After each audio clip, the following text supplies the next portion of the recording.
Teacher talking sports, what it does, what it do, how we living. Congrats to Oklahoma City Thunder, but along with them, this postseason is going to be remembered for the three major Achilles injuries to three stars: Damian Lillard, Jason Tatum, and Tyrese Halliburton.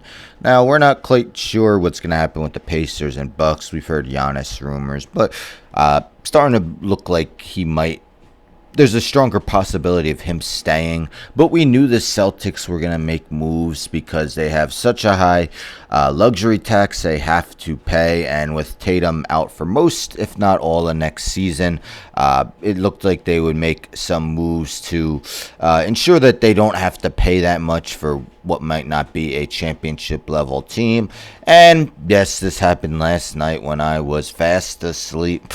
It's 100 degrees here in New Jersey, so I go home and my central air is actually not being turned on till Thursday. I'm getting central air, so yeah, gonna be a tough next 2 days as well, which are also my last 2 days of school. But anyhow, back to the topic. Boston Celtics have traded Jrue Holiday to the Portland Trail Blazers for Anthony Simons and 2 second-round picks, sources tell ESPN. So Jrue Holiday, of course, that all-defensive guy who has won 2 championships in the last within the last 5 years, 2021 with the Bucks, 2024 with the Celtics.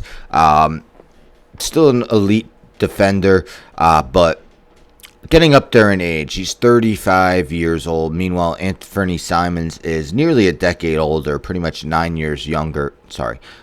Nearly a decade younger. Nearly 9 years younger, 26 years old. And he's got a couple 20-point-per-game seasons on his ledger for his career. We see 21.1 in 2022-23, 22.6 in 2023-24. Hasn't been the most efficient shooter in his career.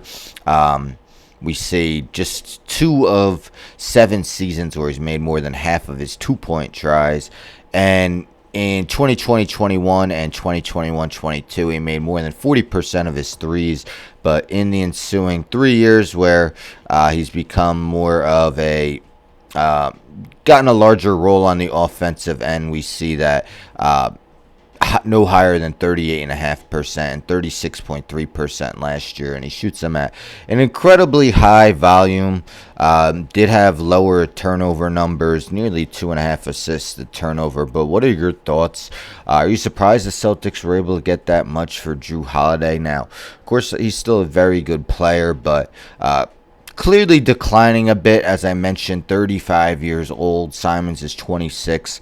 And Simons is an expiring contract. He signed a 4-year, $100 million deal with the Portland Trail Blazers that he's played 3 years on. And so, we'll see if the Celtics decide he's a keeper, or if they let him move on after the season. Meanwhile, Jrue Holiday could play that role of mentor for Scoot Henderson, 3rd overall pick in 2023. It showed some improvements in his second season, had somewhat of a disappointing rookie year.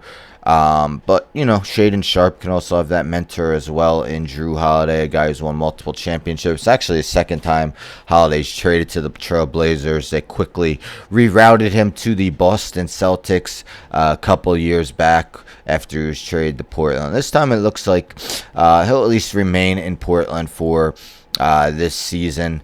So who do you think won the trade? Did Brad Stevens do an excellent deal for the Celtics? Is Kristaps Porzingis next? Let's find out. Anyhow, don't forget to subscribe. Tell a friend, tell a friend, tell a friend to subscribe. Like the video, share the video, hit the bell for notifications. I'm out.